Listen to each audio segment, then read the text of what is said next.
Our next contestant is Ayla, and she is a freshman from Columbus Alternative High School. Ayla is very passionate about activism. She hopes to follow a career path involving activism and oration, which is also one of her favorite hobbies along with music. Ayla applied to this competition for the opportunity to better herself in both music and civil rights, which she considers a rare and incredible opportunity. Here to perform, along with her accompanist, Lila Hahn, an original composition entitled The Gray Filter. Please welcome Ayla Bella.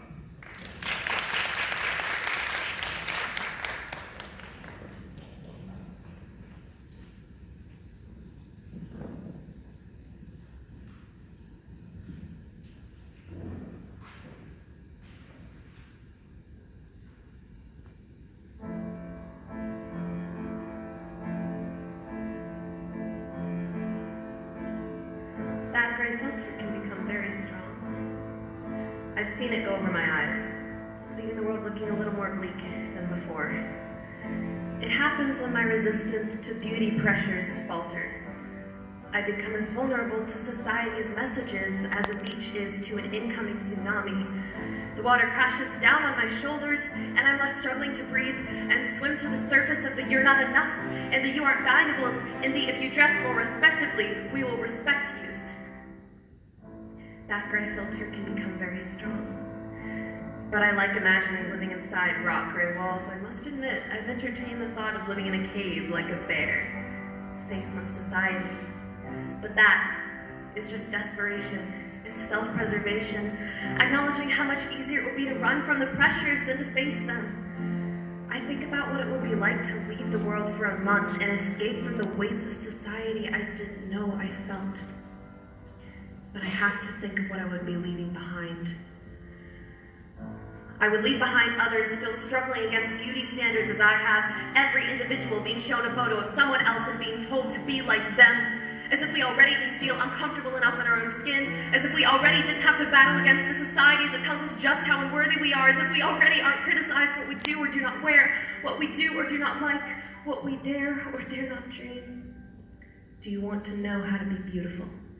How to be desirable, how to be lovable. The trick is to not be yourself, to become bigger if you're smaller, and smaller if you're bigger, straight-haired if you have curly, and curly if you have straight, always bigger-breasted and always smaller-waisted, blue eyes if you have green, green eyes if you have blue. Go on, keep twisting and turning and contorting yourself, and maybe one day you'll be beautiful.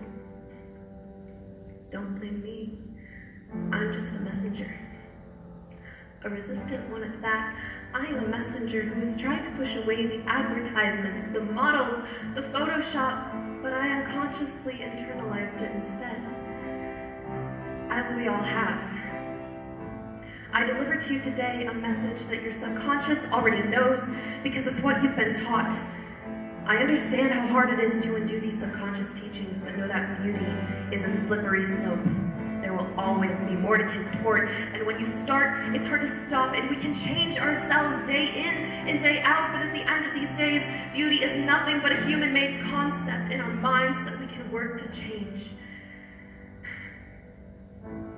It's in these moments of revelation and change, we see the gray filter was never gray, but we couldn't see its color, like you could not see your beauty. The gray was a stunning palette of vibrant colors, just as your beauty is striking, stunning, vibrant, and you only needed to know how to see it. Your beauty is not taught in our society. Your beauty is learned through a long uphill battle we didn't know we'd have to fight. But luckily, we do now. So let the battle begin.